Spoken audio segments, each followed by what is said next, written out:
কোরআন জানিয়েছে ফাওয়াইলুল লিল মুসাল্লিন আল্লাযীনা হুম আন সালাতিহিম সাহুন।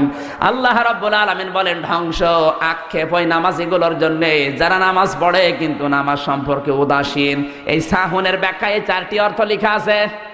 নামাজ পড়ে কিন্তু খুশু নেই, নামাজ পড়ে কিন্তু নামাজের ইমাম ঠিক নেই, নামাজ পড়ে কিন্তু নামাজের ইমাম নির্বাচন ঠিক নেই, নামাজ পড়ে কিন্তু নামাজের ভেতরে ইমাম ভুল করলে লোকমা দেয় না। কথা বলেন না কেন? আমার ভাইয়ের এই জন্য নামাজ জিকিরের অর্থ আল্লাহ যখন দিয়েছেন, অনেক দরবারে যাবেন শুধু নামাজ পাবেন কিন্তু নামাজের শিক্ষা পাবেন না। এরকম দরবার আছে না নেই?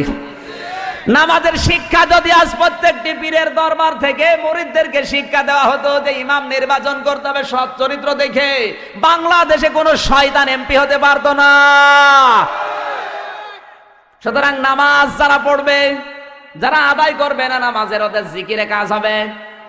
হযরত মুসা আলাইহিস সালামের জামানায় এক যুবতী মেয়ে এসে বলে, আল্লাহর নবী মুসা, আমি জিনা করেছি, আমার পেটে একটা অবৈধ সন্তান ছিল, ওরা ভূমিষ্ঠ হওয়ার পরে আছাড় দিয়ে মেরে ফেলেছি, আমার মতো গুনাহগার কেউ আছে? হযরতে মুসা বললেন, না, তোমার মতো গুনাহগার আর কেউ নেই, আল্লাহ তোমাকে মাফ করবে না। সঙ্গে সঙ্গে ফেরেশতা জিবরাইল এসে বলে, হে নবী, এই মহিলার চাইতে নিকৃষ্ট মানুষ দুনিয়ায় আছে। হযরতে মুসা আশ্চর্য হয়ে গেলেন, ডাক দিয়ে বললেন, ইয়া আখি জিবরাইল উনজুর, হে ভাই জিবরাইল আমার দিকে তাকান, কি বলেন আপনি? এই মহিলার চাইতে নিকৃষ্ট মানুষ আবার কে? হযরতে জিবরাইল বলে, আল্লাহ এই কথাটা জানার জন্য আমাকে পাঠিয়েছেন। এই মহিলার চাইতে নিকৃষ্ট মানুষ আল্লাহর কাছে তারা যারা সুস্থ থাকার পরও নামাজ পড়ে না।